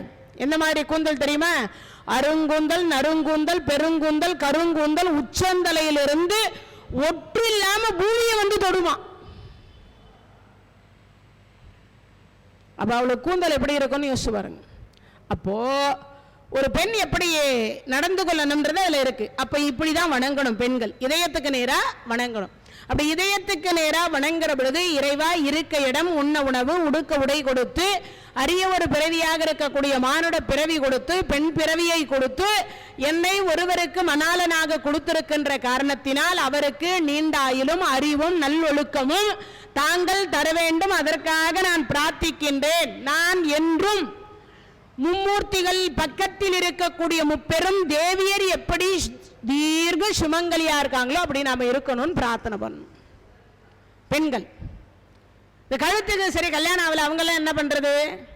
இந்த கழுத்துக்கு நல்ல மாங்கல்யமா வேண்டும், நீண்ட ஆயுள், அழகு, அறிவு, நல்லொழுக்கம் இதெல்லாம் இருக்கக்கூடிய ஒரு ஆண்மகனா நமக்கு வரணும் அப்படின்னு பிரார்த்தனை பண்ணணும். அப்போ இங்க சொல்லுகிற பொழுது சொல்றார், என்ன சொல்றார்? சென்னியில் அஞ்சலி கூப்பினர். சென்னினா தலை, தலைக்கு மேல எல்லாம் கையை கூப்பிட்டு என்ன பண்ற? சிவாய நம என்று சிந்தி திருப்போர்க்கு அபாயம் ஒரு நாளும் இல்லை அப்படின்னு இறைவனை பிரார்த்தனை பண்றார். சென்னியில் அஞ்சலி கூப்பினர் ஒரு பால். அப்போ இறைவனை வணங்கணும். வணங்கி முடிச்சுட்டு கொடிமரத்தாண்ட போய் விழுந்து வணங்கணும். அது வடக்கு பார்த்து வணங்கணும். நம்ம முகம் வந்து வடக்கு பார்த்து இருக்கணும். பெண்கள் சிரம் தாழ்த்தணும், இந்த முந்தானிய முன்னாடி போட்டு விடணும். பெண்கள் முட்டி போட்டு தான் வணங்கணும், சாஷ்டாங்கமா விடக்கூடாது. ஆண்கள் இந்த முன்பகுதி முழுவதும் நேரா நெடுஞ்சான் அப்படின்னு சொல்லுவா, அந்த மாதிரி விழுந்து தரையில விழுந்து வணங்கும். அப்படி விழுங்குற பொழுது கூட இப்படி வணங்கக்கூடாது. ஆண்கள் தலைக்கு மேல கரம் போகணுமா, அததான் இங்க சொல்றார். என்ன சொல்றார்? சென்னியில் அஞ்சலி கூப்பினர் ஒரு பால். எல்லாரும் 2 கரத்தை தூக்கி மேல வைக்கிறாங்க. ஏன்? எஞ்சான் உடம்புக்கு சிரசே பிரதானம். இந்த உடம்புக்கு பிரதானம் எது? இந்த தலை தான். கடவுள் பாருங்க எதெல்லாம் எங்க வச்சிருக்காரு. கண்ணுங்க தான் வச்சிருக்காரா, சுவாசிக்கக்கூடிய மூக்கு இங்க வச்சிருக்காரா, சாப்பிடக்கூடிய வாய் எங்க வச்சுக்கிறாரா, கேட்கக்கூடிய காதை இங்க வச்சிருக்காரா. நம்மை ஒரு காலில் முள்ளு பட்ட உடனே இந்த மூளைக்கு போய் சொல்லுது, என்னென்ன பிரெயின் அப்படின்னு சொல்லக்கூடியதுக்கு போய் அங்கே சொல்லுது. சொன்ன உடனே அந்த கை போய் ஆட்டோமேட்டிக்காக அங்கே எடுக்குது. அதையும் இங்க தான் வச்சார். சிந்திக்கக்கூடிய சிந்தை எங்க வச்சுக்கிறார்? இங்க வச்சுக்கிறார். ஒன்னே ஒன்ன மட்டும் இங்க வச்சுட்டார். ஆமா, இதயம். இது எல்லாம் சொல்றதை இது கேட்கும், இது சொல்றதை இதுங்க எல்லாம் கேட்கணும். ஆனா இவங்க பண்ற தப்புக்கெல்லாம் தண்டனை யார் அனுபவிக்கிறா தெரியுமா? இதான் அனுபவிக்குது. இந்த கண்ணு பண்ணாலும் சரி, காது பண்ணாலும் சரி, மூக்கு பண்ணாலும் சரி, எல்லாம் பண்ணாலும் சரி, இந்த இதயம் தான் அனுபவிக்கும். எல்லா துன்பத்துக்கும் இதுதான் காரணம். சொல்றேன் இல்லையா? அப்போ இங்க சொல்லுகிற பொழுது சொல்றார், சென்னியில் அஞ்சலி கூப்பினர் ஒரு பால். அப்போ இறைவனை வணங்கக்கூடிய முறையை சொல்லி கொடுக்கிறார். சில பேர் இப்படின்றா, சில பேர் என்னது இப்படி பண்ணி இப்படி பண்றா இறைவனுக்கு. அவர் என்ன பக்கத்து வீட்டுக்காரர, இல்லை நம்ம வீட்டில் பிறந்திருக்கிற குழந்தையா இல்லையா?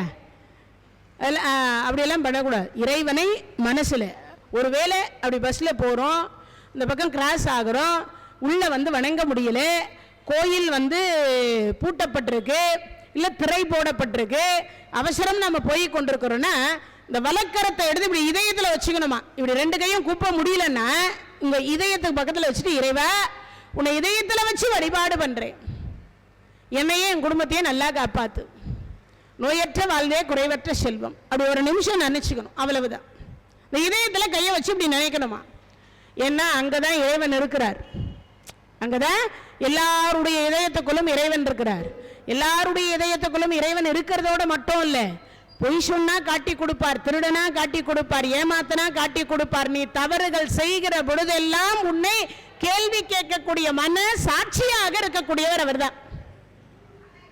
நம்ம பண்ற தவறுகள் எல்லாரும் சாட்சி யாருன்னா மன சாட்சி, மனம் தான் நமக்கு சாட்சியா இருக்கு.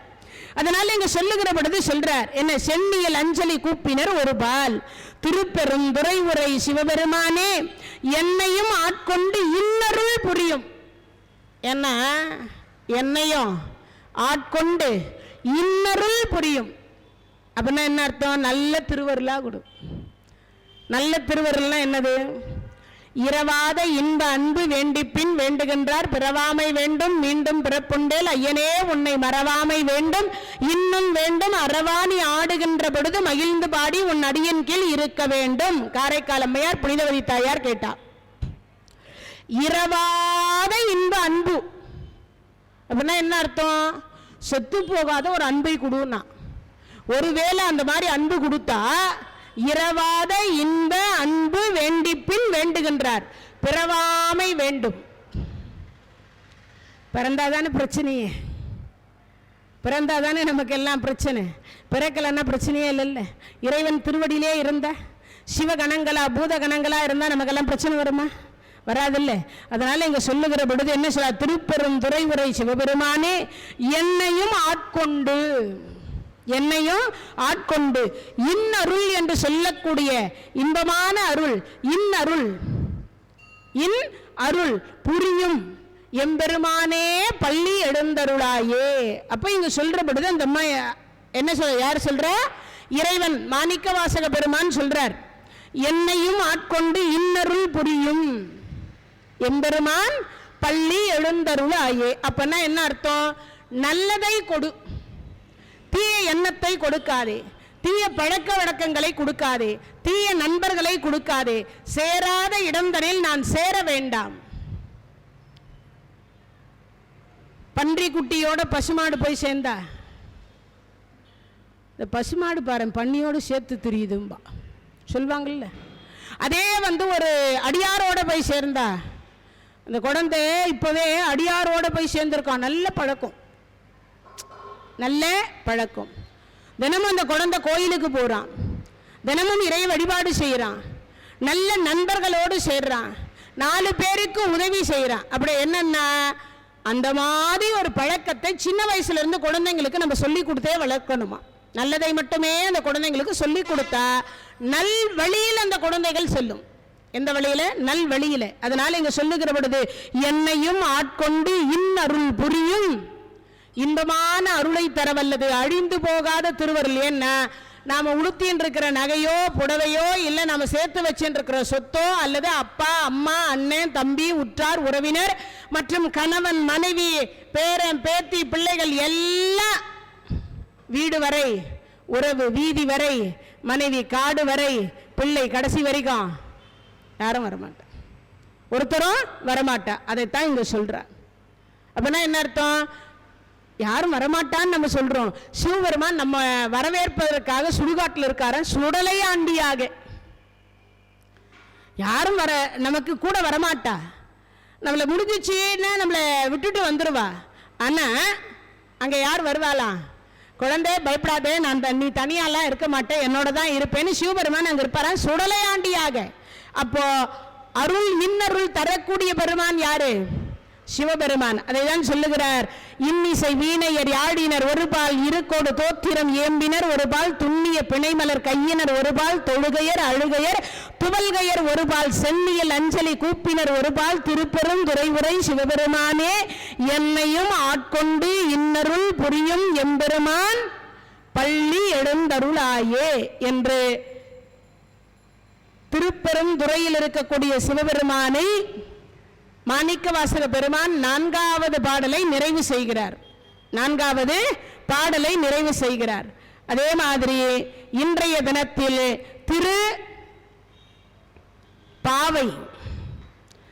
திருப்பாவையில் இன்றைய தினத்தில் ஒருத்தி மகனாய் பிறந்து, ஏன் இறைவன் ஒருத்தி மகனாய் பிறந்து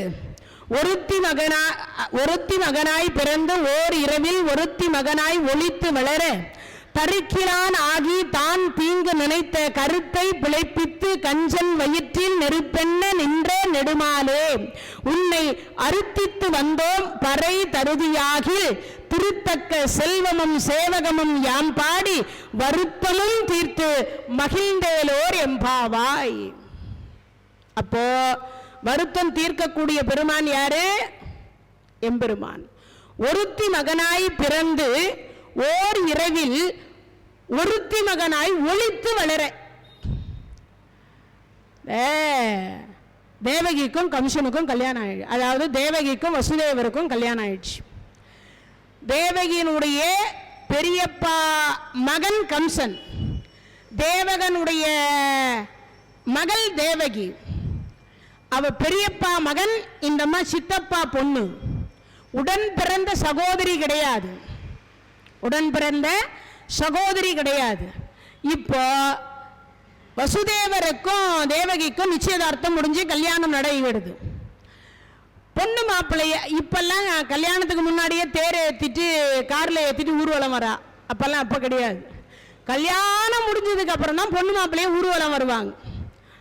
இவர் தன்னுடைய தேர்ல ஏற்றிட்டு தங்கச்சி கூட பிறந்த தங்கை இல்லாததனால இவளை தங்கையாக நினைத்து தேர் ஏற்றி கொண்டு சந்தோஷமா அந்த தேரை ஓட்டிட்டு வரார், வசுதேவரையும் தேவகியும் வச்சு. அசரீரி சொல்லுது, இவ்வளவு சந்தோஷமா வரைய கம்சா, இவள் வயிற்றில் பிறக்க இருக்கக்கூடிய பிள்ளையினால் உனக்கு 8வது பிள்ளையினால் மரணம். அசரீரி சொல்லிடுச்சு. ஆகாசவாணி சொன்ன அடுத்த வினாடி விடுவான?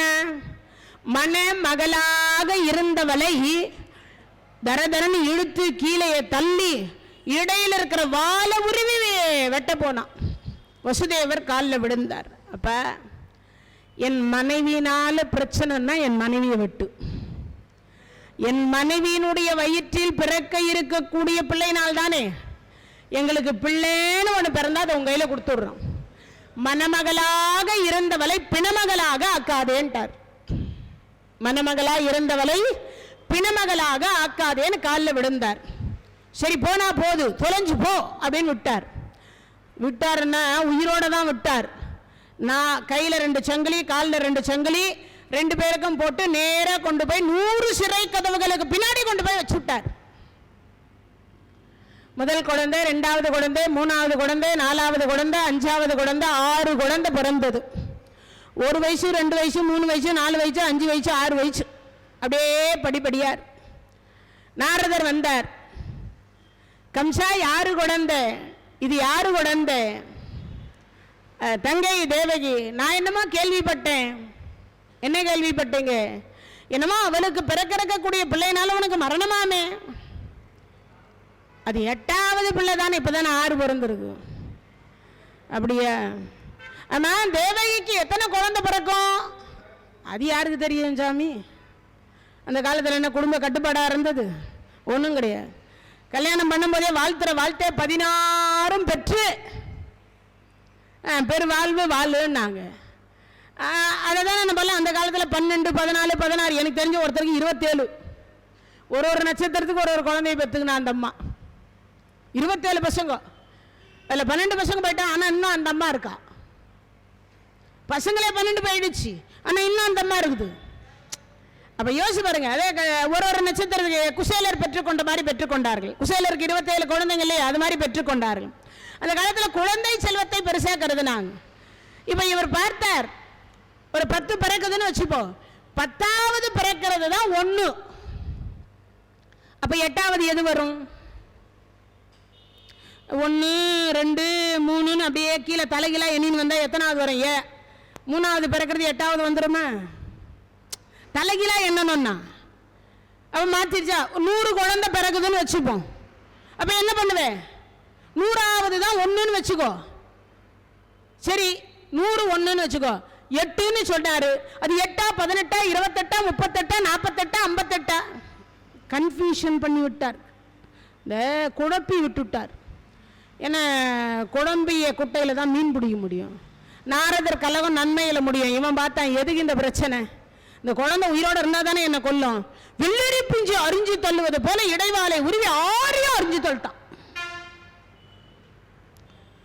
7வது குழந்தை 5 மாசம் கரு இருக்கும் பொழுது பகவான் பார்த்தார், அங்க கொண்டு போய் வச்சுட்டார். இந்த வசுதேவருக்கு மூத்த மனைவி ரோகிணின்னு ஒரு அம்மா இருந்தார், அங்க கொண்டு போய் வச்சுட்டார். அப்பவே டெஸ்ட் டியூப் பேபியாக பிறந்தவர் பலராமர். அம்மா வயிற்றுல 5 மாசம். எங்க முதல் அம்மா வயிற்றுல 5 மாசம், 2வது அம்மா வயிற்றுல 5 மாசம். முதல்ல டெஸ்ட் டியூப் பேபி யாரான்னா பலராமர் தான். இங்க 5 மாசம், அங்க 5. 7வது கரு உற்பத்தி ஆச்சுன்னாங்க, அது பாதியிலே போச்சு. நம்ம கிட்ட போய் கேட்டார், அது எங்க போச்சோ தெரியல, காணாம போச்சுன்ட்டா. சரி விட்டார். 8வது குழந்தை கோடி சூரிய பிரகாசம் மாதிரி இருக்குது அந்த சிறைச்சாலை. ஒரு கோடி லைட்டு போட்டா எப்படி இருக்கும்? அப்படி இருந்தது அந்த அம்மா வயிற்றுல கரு உற்பத்தி ஆகும்போது. ஆவணி மாதம் ரோகிணி நட்சத்திரம், அஷ்டம திதி, இரவு 12 மணிக்கு பகவான் அவதாரம் செய்கிறார். அவதாரம் செய்த உடனே பகவான் பேசுறார். ஏன்னா சதுர்புஜத்தோடு பிறந்திருக்கிறார். கையில சங்கு, சக்கரம், கதை, வாள் என்று 4 கரத்தோடு பகவான் இருக்கார். அப்படி இருக்கும் பட்சத்தில் பகவான் பார்க்கிறார். இந்த குழந்தைய பார்த்த உடனே வசுதேவரும் தேவகி அம்மையாரும் சொல்றாங்க, பிள்ளைகளை தீர்க்க வந்த பெருமானே, உன்னை பெறக்கூடிய பாக்கியத்தை பெற்றோம், ஆனால் வளர்க்கக்கூடிய பாக்கியம் எங்களுக்கு இல்லை. ஏன்னா நீ பிறந்திருக்கேன்னு தெரிஞ்சாவே கூட்டு போய் வச்சு அவன் கொண்டுடுவான். அப்போ சொல்றார் பகவான், என்ன சொன்னாரா? ஒன்றும் கவலைப்படாதீங்க வசுதேவரே, என்னை தொட்டா இந்த தேவ சரீரம் மறைந்து மனித சரீரம் வந்துடும். என்னை ஒரு கூடையில தூக்கி கொண்டு போய் வச்சுட்டு மாயை என்கின்ற உங்க நந்தகோபன் இருக்கார் இல்லையா நண்பர், அங்கே யசோதைக்கும் நந்தகோபருக்கும் மாயை என் தங்கை பிறந்திருக்கிறாள், அவளை கொண்டு வந்து இங்க வச்சுடு, என்னை கொண்டு போய் அங்க வச்சுடுன்னா சொன்ன அடுத்த வினாடி பார்த்தார். அப்படியா, சரி. உடனே பார்த்தார், பகவானே நீ சொல்றதெல்லாம் நியாயம், ஆனா கையில காலில் விலங்குகள் பூட்டப்பட்டிருக்கு, 100 சிறை கதவுகள் இருக்கு. 100 சிறை கதவுகளும் ஒரு கேட்ல 2 பேர் காவலர்கள் இருக்கிறாங்க. அவங்களெல்லாம் சமாளிச்சு நான் எப்படி வெளியில போறது? அப்ப சொன்ன ஒரே வார்த்தை என்ன தெரியுமா? நாராயணா நாராயணா என்று பாராயணம் செய். என்ன செய்யணும்? நாராயணா நாராயணா என்று பாராயணம் செய். அப்படி பாராயணம் செய்தாயே ஆனால் என்ன பழக்க? பூட்டுகள் விலகும். நின்று கொண்டிருக்கக்கூடிய காவலர்கள் எல்லாம் செத்தாரை போல இருப்பாங்க. அப்படி இருந்தார். நேராக அவரை தொட்டார், கையில இருந்த விலங்குகள் போச்சு. நாராயணான்னார், கால்கள்ல இருந்த விலங்குகள் போச்சு. தேவ சரீரம் மறைந்து பூத சரீரம் வந்துட்டது. ஒரு கூடையில எடுத்து வச்சார், தலைமையில தூக்கினார். ஒவ்வொரு இடத்துலையும் போய் கோவிந்தா நாராயணான்னார், நாராயணா நாராயணான் பாராயணம் பண்ணார். அதுவே பூட்டு திறந்தது, கதவு திறந்தது. 2 காவலர்கள் நிக்கிறாங்க. திரும்பி பார்க்கிறார், செத்தவரை போல நிக்கிறாங்க. யாருக்கும் ஒன்றும் தெரியல, கண்ணு தெரியல. இறைவனுக்கு மறைத்தல் என்கின்ற ஒரு தொழில் செய்கிறார். கற்றது மொத்தமே என்னுடைய நினைவில் இருக்குமானா இருக்காது. எதை நான் மறந்து போகணுமோ அதெல்லாம் சிலதெல்லாம் மறந்துடுவேன். இங்கே நிறைய சொல்லணும்னு நினச்சி வருவேன். ஆனால் சந்தர்ப்ப சூழ்நிலை என்று சொல்லக்கூடியது சிலதை தான் சொல்ல முடியும், சிலதை சொல்ல முடியாது, மறந்து போயிடும் இல்லையா? 5 வயசில் படித்தது 50 வயசில் நினைவு இருக்குமா? இருக்காது. ஏதோ ஒன்று நினைவு இருக்கும் இல்லையா? ஏதோ ஒன்று நினைவு இருக்கும். அறம் செய்ய விரும்புவது, அறம் செய்ய விரும்பு, எப்போ 1ஆவதுல படிச்சது அது நினைவுக்கு வருது. ஏன்?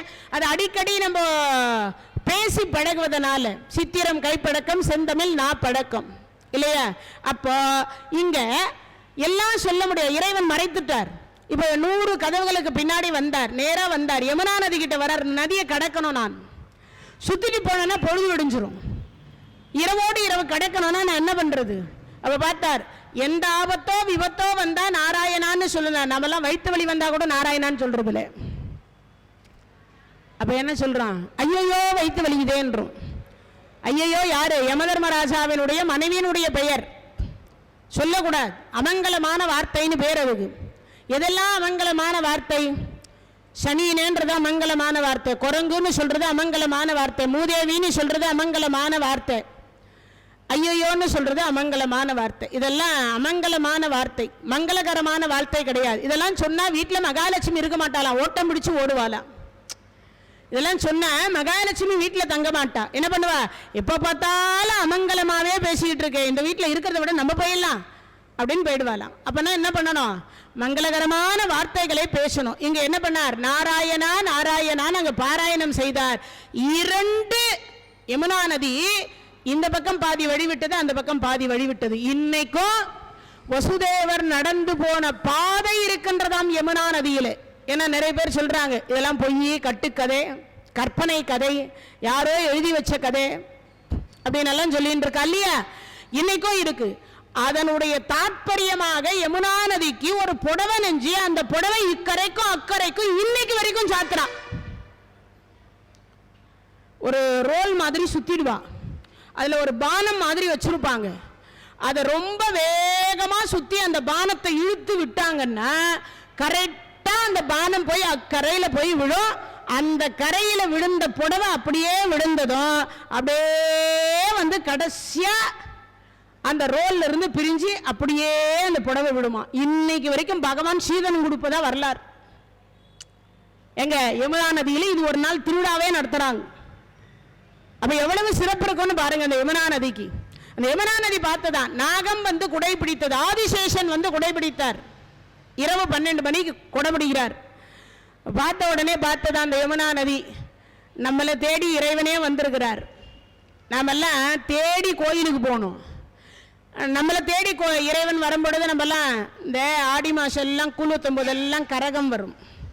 அதே மாதிரி ஆருத்ரா தரிசனம் நடராஜ பெருமான் வருவார். சில நேரத்தில் உற்சவ மூர்த்தி என்று சொல்லக்கூடியவர் ஊரு சுத்திட்டு வருவார். அப்ப அந்த கடவுள் எல்லாம் நம்ம கண்ணில் எடுத்து ஒத்திக்கணும், பாதத்தெல்லாம் எடுத்து பார்த்தணும், பாதார விந்தத்தை காணணும். நம்மளை தேடி இறைவன் வரும்பொழுது வேண்டியதெல்லாம் கேட்கணுமா. இறைவன் வரம் கொடுக்கறதுக்காக தான் வீடு வீடா வரார். அப்பனா கேட்கணுமா இல்லையா? அது மாதிரி இங்கே இறைவனே வந்திருக்காருன்னு அந்த யமுனா நதி எட்டி போய் பார்த்துச்சான். யார? கூடையில் இருக்கிற பகவான். நேரம் மறுபடியும் அக்கறைக்கு போனார், திரும்பி பார்த்தார், நாராயணான்னு ஒரு நன்றி சொன்னார். நமக்கு உதவி செய்தவங்களே என்ன பண்ணணும்? என்னைக்கும் மறக்கூடாது. காலத்தினால் செய்த உதவி சிறிதனியும் ஞானத்தின் மான பெரியது. சிறிதா இருந்தா கூட நம்ம எல்லாம் பெருசா நினைக்கணும். சில பேரை செய் நன்றி கொன்ற மகற்காயிடுறாங்க. எது செய்த நன்றியே சில பேர் நினைச்சு கூட பார்க்க மாட்டா, அது மாதிரி ஆயிடுறாங்க. இவங்க என்ன பண்றார்? யமுனா நதிக்கு திரும்பி பார்த்து ஒரு நன்றி சொன்னார். ஏன்னா வழிவிட்டது அந்த அம்மா தான். சொல்லி முடிச்சுட்டு அவளை மறுபடியும் போனார். அங்கே மாயை பிறந்திருக்கிறாள். அந்த மாயை என்ன பண்ணார்? இந்த கூடையில எடுத்து அவளை வச்சுண்டு கூடையில் இருக்கிற பகவானை தூக்கி யசோதை பக்கத்தில் போட்டார். போட்டுட்டு திரும்பி வரார். வந்தவர் பார்க்கிறார், என்னன்னு நாராயணா நாராயணான்னு மறுபடியும் யமுனா நதி கிட்ட சொல்றார். யமுனா நதி 2வது முறை வழிவிட்டது. அவர் அண்ணா, இவ தங்க, அண்ணனுக்கு மட்டும் வழிவிட்டிய எனக்கு வழிவிடலைன்னு கோவிச்சு விட்டாள்னா, அதனால 2 பக்கம் வழி விட்டுட்டு மறுபடியும் போய் எட்டி பார்த்துச்சா அந்த யமுனா நதி. ஏன்? மறுபடியும் இவங்களெல்லாம் நம்ம இடத்துல வந்து நமக்கு காட்சி கொடுக்கிற பொழுதே பார்க்காம விட்டுட்டா மறுபடியும் நம்ம போய் எங்க யமுனா நதி போய் கோயிலுக்கு போய் பார்க்க முடியுமா? பார்க்கும். எப்போ? கும்பாபிஷேகத்தின் பொழுது. கங்கை, யமுனா, சரஸ்வதி, காவேரி போன்ற புண்ணிய நதிகள் கலசத்தில் கொண்டு போய் தீர்த்தம் வச்சு அதுக்கப்புறம் யாகம் வளர்த்து அந்த கும்பாபிஷேகம் பண்ணும்போது ஊற்றுறாங்க இல்லையா? அவர்களை அபிஷேகம் பண்ணக்கூடிய பாக்கியம் கிடைக்குமே தவிர வணங்குற பாக்கியம் கிடைக்க. அதனால இங்க சொல்ற யமுனா நதி எட்டி பார்த்தா அம்மா வணக்கம்னா மறுபடியும் கரைக்கு வந்தார். நாராயணா நாராயணன் திரும்பி பாராயணம் பண்ணார். கொண்டு வந்து 100 சிறை கதவுகளுக்கு உள்ள போய் தேவகி அம்மையார் பக்கத்துல படுக்க வச்சதுக்கு அப்புறமா இப்போ 100 சிறை கதவுகள் பூட்டி கொண்டது. அவர் காலில் விலங்குகள், கையில விலங்குகள் பூட்டி கொண்டது. நீங்கெல்லாம் இப்பதான் செல்போன் பேசுறீங்க. செல்போன் இல்லாத காலத்திலேயே செல்போன் பேசியவர்கள் யாரான்னு கேட்டா பகவான் எம்பெருமான் கிருஷ்ணரும் மாயை என்று சொல்லக்கூடிய திரௌபதியும் தான் செல்போன்ல பேசினவங்க. ஆதி பராசக்தின்னு சொல்றமே அவதான். அம்மா தங்க சேர்ந்துட்டியா? சேர்ந்துட்டேன் அண்ணா. சரிம்மான்னார். அண்ணா ஒரு குழந்தை பிறந்தா அழணும் அண்ணா. ஒரு குழந்தை பிறந்தா அழணும். அந்த குழந்தை பிறந்த அழலன்னா அந்த வேலையை அங்க இருக்கிறவங்க செய்வாங்க. அப்பனா என்ன அர்த்தம்? அந்த குழந்தை இறந்து போச்சுன்னு அர்த்தம். இது பிறந்தாச்சு, இப்ப இன்னும் அழலையே, 2 பேருமே அழல. அதனால இங்க சொல்லுகிற பொழுது சொல்றாங்க, அண்ணா இன்னும் நீங்கள் அழுகை என்று சொல்லக்கூடியதை சத்தம் போடாம இருக்கிறீங்க. ஏன்? நீ சேர்ந்துட்டியான்னு கன்ஃபார்ம் பண்ணிக்கலான்னு பார்த்தேன். சேர்ந்துட்டியான்னு தெரிஞ்சதுக்கு அப்புறம் தானே நான் அழ முடியும். அண்ணா முதல்ல நீங்க அழுங்க, என்ன முதல்ல பிறந்தவர் நீங்க தான். அந்த ஆண் குழந்தை அழுதான், அவ்வளவுதான். பக்கத்தில் இருக்கிற பெட்டு கூட கேட்காது. ஆண் குழந்தை பிறந்தா. இந்த காளி தேவி யாரு? இந்த அம்மா பிறந்திருக்கிறாள் மாயை, அவ அண்ணா அழுதுட்டார், நாம அழலான். ஆமா, இன்னைக்கும் ஆண் குழந்தைங்களுக்கு ஆண்களுக்கு 1 1.5 தான் சுதி. பெண்களுக்கு 5 5.5 வரைக்கும் போகும். அதுவும் கேபி சுந்தராம்பாளுக்கு 6.5 போச்சான். அந்த அம்மாவுக்கு 6.5 வரைக்கும் போச்சான். அந்த மாதிரி சொல்லுவாங்க. அப்பனா பெண்களுடைய குரல் வளம் கொஞ்சம் அதிகமாக இருக்கும். அதுக்கு காரணம் யாருன்னா இந்த அம்மா தான். அதை நினைவுபடுத்துறா யாரு? ஆண்டாள் நாச்சியார். ஒரு கதையை ஒரு வரியில சொல்றாளே, எவ்வளவு அற்புதம்னு பார்க்கணும். அந்த கதை சொல்லும் பொழுது நம்ம இறைவனை சிந்திக்கிறோமா? இறைவனுடைய அவதாரத்தை நாம சிந்திக்கிறோமா? காளி தேவியினுடைய அவதாரத்தை சிந்திக்கிறோமா? அந்த மாயையினுடைய அவதாரத்தை சிந்திக்கிறோமா? அந்த திருவிளையாடல் எப்படி நடந்திருக்கும்னு ஒரு அந்த இடத்துக்கே போயிட்டு வர மாதிரி இருக்கா? எவ்வளவு அற்புதமாக இருக்கிறது. அதைத்தான் இங்க சொல்றார். ஒருத்தி மகனாய் பிறந்து ஓர் இரவில் ஒருத்தி மகனாய் ஒளித்து வளர. இப்ப வளர்ந்துட்ட, வளர்ந்து முடிச்சு அடுத்த வினாடி தருக்கிலானாகி தான் தீங்கு நினைத்த யாரு? கர்வம், நான் என்கின்ற அகங்காரம். என்னை கொல்லக்கூடியவன் எவனோ பிறந்து விட்டானாமே. அவன் சொல்லிட்டான், இன்னைக்கு பிறந்த குழந்தையெல்லாம் வெட்டி தள்ளுன்ட்டான்.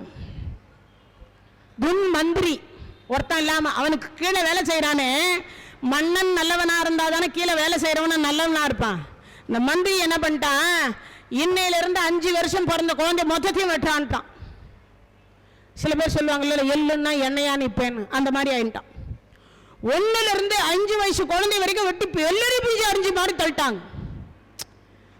அந்த மாதிரி தள்ளும்படுது. ஆனா இந்த அம்மா பிறந்த உடனே சத்தம் போட்டாலே அதை கழுத்தை பிடிச்சி தூக்கணும். 1000 தலை 2000 கை. கம்சா, என்னை கொல்ல உன்னால் ஆகாது, உன்னை கொல்லக்கூடிய எங்கள் அண்ணா கோகுலத்தில் பிறந்து வளர்றான்னு சொல்லிட்டா. இந்த அம்மா சொல்லிட்டு தான் மறைஞ்சா. அப்போ எங்கெங்கெல்லாம் பிஞ்சி குழந்தைங்க இருக்கோ அந்த குழந்தையெல்லாம் வெட்டி தள்ளுன்ட்டான். யோசிச்சு பாருங்க எவ்வளவு கொடுமை என்பது. குழந்தை இல்லாம ஒவ்வொரு தாய்மாரும் 10 மாசம் சுமந்து பெற்றெடுத்த குழந்தைகளை இல்லாமல் அந்த குழந்தைகள் இறந்து போன நிலையில எவ்வளவு அழுதிருப்பாங்க, எவ்வளவு வேதனைப்பட்டிருப்பார்கள். அதனால இங்க சொல்லுகிறபடி சில ஒருத்தி மகனாய் ஒளித்து வளர தருக்கிலான் ஆகி தான் தீங்கு நினைத்த கருத்தை பிழைப்பித்து கஞ்சல் வயிற்றில். இந்த கம்சனுடைய வயிற்று நெருப்பு, எது நெருப்பாய் நிற்கிறாரா. மரணம்னு ஒருத்தருக்கு 90 வயசு தாத்தா, இறந்து போங்கன்னு சொல்லுங்க. எனக்கு ஒன்றும் அப்படி ஒன்றும் வயசாகலை. யார் சொல்வா? 90 வயசு சொல்லுவா. அப்போ கூட மரணிக்கணும்னு தோணுது. ஒரு அம்மா சொன்னேன், மாமியா மருமக நல்லவங்களுக்கெல்லாம் வருது, உனக்கு வரமாட்டேன்.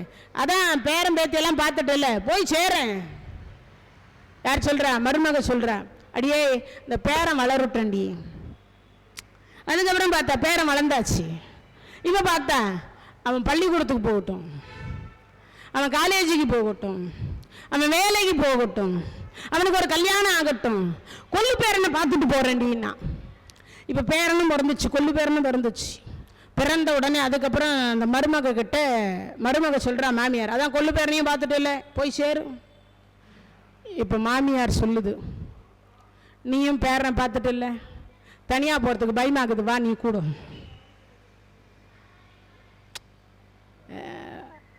பழுத்தோலையை பார்த்து குருத்தோலை சிரித்தால் ஒரு நாளைக்கு குருத்தோலையும் பழுத்தோலையாக மாறும். பிறர்க்கின்னா முற்பகல் செய்யும், தமக்கின்னா பிற்பகல் தாமே வரும். வயசாகாதுன்னு நம்ம நினைச்சக்கூடாது இல்லையா? அதுபோல இங்கே தரிக்கிலான் ஆகி தான் தீங்கு நினைத்த கருத்தை பிழைப்பித்து கஞ்சன் வயிற்றில் நெருப்பெண்ணே நின்ற நெடுமாலே. அப்ப என்ன பண்றார்? மரணம் என்று ஒன்று வரும் பொழுது இந்த அடி வயிறு பத்தி எரியுமா. மரணம் என்று ஒன்று வந்தா நம்மளால இறந்து போக யாராவது ஆசைப்படுவோமா? டாக்டர் கூட 5 நிமிஷத்தில் அவர் இறந்து போவார்னு தெரியும், ஆனால் அங்கே சொல்ல மாட்டார். உங்களை விட மோசமாக வந்தவர் பாருங்க, எதிர்த்தாப்புல நல்லா நடக்கிறார், சாப்பிட்றார், பேசுகிறார் பாருங்க, நீங்களும் நன்றாயிடுவீங்க. ஆனால் அந்த டாக்டருக்கு தெரியும் 5 நிமிஷத்தில் அவர் இறந்து விடுவார் என்பது தெரியும். ஏன்? ஒருவேளை நாம சொல்லக்கூடிய வார்த்தை அவருக்கு மனோ தைரியத்தை கொடுத்து அந்த ஆன்மா என்று சொல்லுகிற அந்த ஆன்மா பிரிகிற பொழுது துக்கம் இல்லாமல் பிரியட்டுமே. வேதையோடு, அதாவது இறந்து விடுவேன் இறந்து விடுவேன் இறந்து விடுவேன் என்று நினைத்தாலே அந்த இறப்பு வந்துருமா, அந்த பயத்திலேயே வந்துருமா. 5 நிமிஷம் கழிச்சு போகக்கூடிய உயிர் 5 நிமிஷத்துக்கு முன்னாடி போயிடும். அதனால அந்த டாக்டர் பொய் சொல்லுவார். ஒரு உயிரை காப்பாற்றும் பொருட்டு பொய் சொன்னா தப்பில்லைன்றார். அதான் இங்க சொல்லுகிற பொழுது சொல்றார், தருக்கிலான் ஆகி தான் தீங்கு நினைத்த கருத்தை பிழைப்பித்து கஞ்சல் வயிற்றில் நெருப்பெண்ண நின்ற நெடுமாலே. அப்பனா என்ன பண்ணார்? ஜோதி சொரூபமாக, அருப்பெரும் ஜோதி தனிப்பெரும் கருணை, ஜோதி சொரூபமாக எங்க நின்னாரா? கம்சனுடைய வயிற்றில். ஏன்னா எப்ப நம்மள கிருஷ்ணன் கொன்னுடுவானோ, எப்ப நம்மள கிருஷ்ணன் கொன்னுடுவானோ, எப்ப நம்மள கிருஷ்ணன் கொன்னுடுவானோ, தூங்க முடியுமா? தூக்கம் வருமா? அதே மாதிரி நாளைக்கு இறந்துருவோம்னா நமக்கு யாருக்காவது தூக்கம் வருமா? யாருக்கும் வராது இல்லையா? கோயிலுக்கு வருவோம், பூஜை பண்ணுவோம், சுவாமியை கும்பிடுவோம், ஒன்றும் பண்ண மாட்டோம். ஏதாவது செய்வோம்னா எதுவும் செய்ய மாட்டோம். அதை தான் இங்க சொல்றார், நெருப்பெண்ண நின்ற நெடுமாலே உன்னை அறுத்தித்து வந்தோம் பறை தருதியாகில். என்ன சொல்றாளா? பறை தருதியாகல், நெடுப்பெண்ண நின்ற நெடுமாலே. அவ சொல்ற பறை தருதியாகல், உன்னுடைய அனுமதியை தருவாயாக. எதுக்கு அனுமதி? அவன் அருளாலே அவன் தாள் வணங்கி, அவன் அருள் இருந்தாதான் அவனை வணங்குறதுக்குரிய பாக்கியம் கிடைக்கும், அனுமதி கிடைக்கும். கம்சன் இறைவனை பார்ப்பதற்கு பாக்கியம் பண்ணான், பணிவதற்கு பாக்கியம் பண்ணல. ராவணன் ராமபெருமானை பார்ப்பதற்கு பாக்கியம் பண்ணான், பணிவதற்கு பாக்கியம் இல்லை. அப்ப யோசிச்சு பாருங்க, நரசிம்மமூர்த்தியை இரணியனுக்கு காண்பிக்கிறதுக்கு பண்ணார், ஆனா பிரகலாதனுக்கு கிடைச்ச வணங்கக்கூடிய பாக்கியம் அவங்க அப்ப இரணியனுக்கு கிடைக்கல.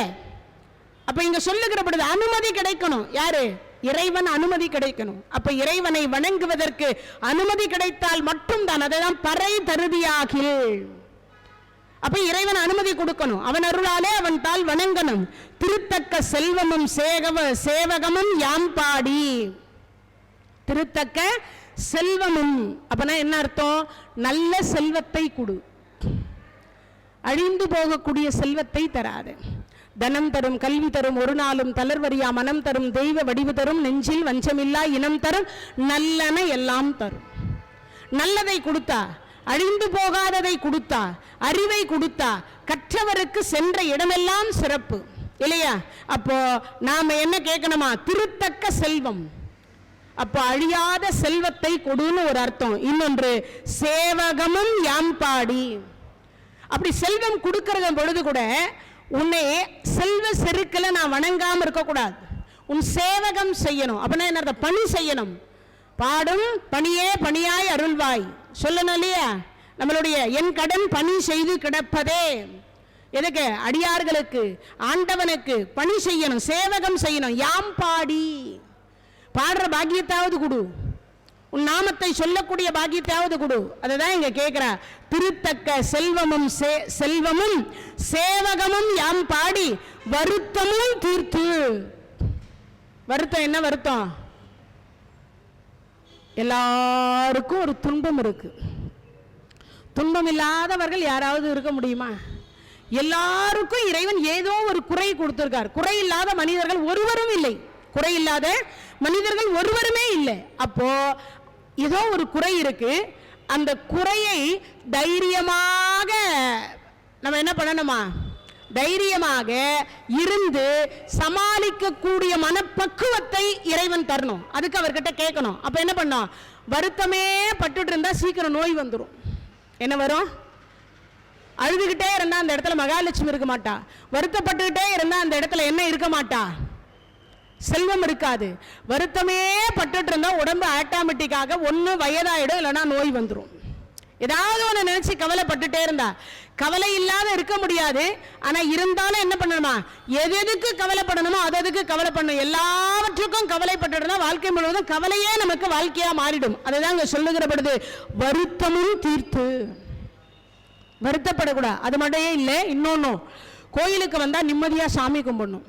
இது என்னாச்சு, அது என்னாச்சு, அது இப்படி போச்சு, இது இப்படி போச்சு, அதெல்லாம் யோசிக்கக்கூடாது. அதையெல்லாம் தவிர்த்து விட்டுட்டு முடிஞ்ச வரைக்கும் இறைவா நீயே கதி அப்படின்னு சொல்லிட்டு அங்க இருக்கக்கூடிய ஒரு 5 நிமிடமாவது சரண கமலாலயத்தை அரை நிமிஷ நேரம் மட்டில் 30 செகண்ட் இருக்க இடம், உண்ண உணவு, உடுக்க உடை கொடுத்து எல்லா உற்றத்தவர் சுற்றத்தவர் எல்லாம் கொடுத்து பணம் செல்வம் காரு பங்களா எல்லாத்தையும் மறந்துடணும். எல்லாம் மறந்துடணும். இறைவனை மட்டுமே சரணாகதி அடையணுமா? எப்போ? ஒரு 30 செகண்ட். அப்படி அடைந்தால் இறைவன் என்ன பண்றார்? திருத்தக்க செல்வமும் சேவகமும் யாம் பாடி வருத்தமும் தீர்த்து மகிழ்ந்தேலோர் எம்பாவாய். மகிழ்ச்சியான ஒரு வாழ்க்கையை யார் தருவாரா? இறைவனாக இருக்கக்கூடிய கிருஷ்ண பெருமான் நமக்கு தருவார். இன்றைய தினத்தில் திருப்பாவை என்று சொல்லக்கூடிய இந்த பாட்டை ஆண்டாள் நாச்சியார் நிறைவு செய்திருக்கிறார்கள். மீண்டும் நாளை நாம அடுத்த பாடலில் உங்கள் அனைவரையும் சந்திப்பேன் என்று கூறி நன்றி கூறி விடைபெறுகின்றேன். நன்றி, வணக்கம். தென்னாடுடைய சிவனே போற்றி, எந்நாட்டவர்க்கும் இறைவா போற்றி, வெற்றிவேல் முருகனுக்கு அரோகரா. இந்த தகவல் உங்களுக்கு பிடிச்சிருந்தா லைக் பண்ணுங்க, உங்க ஃப்ரெண்ட்ஸுக்கு ஷேர் பண்ணுங்க, மறக்காம எங்க சேனலுக்கு சப்ஸ்கிரைப் பண்ணுங்க.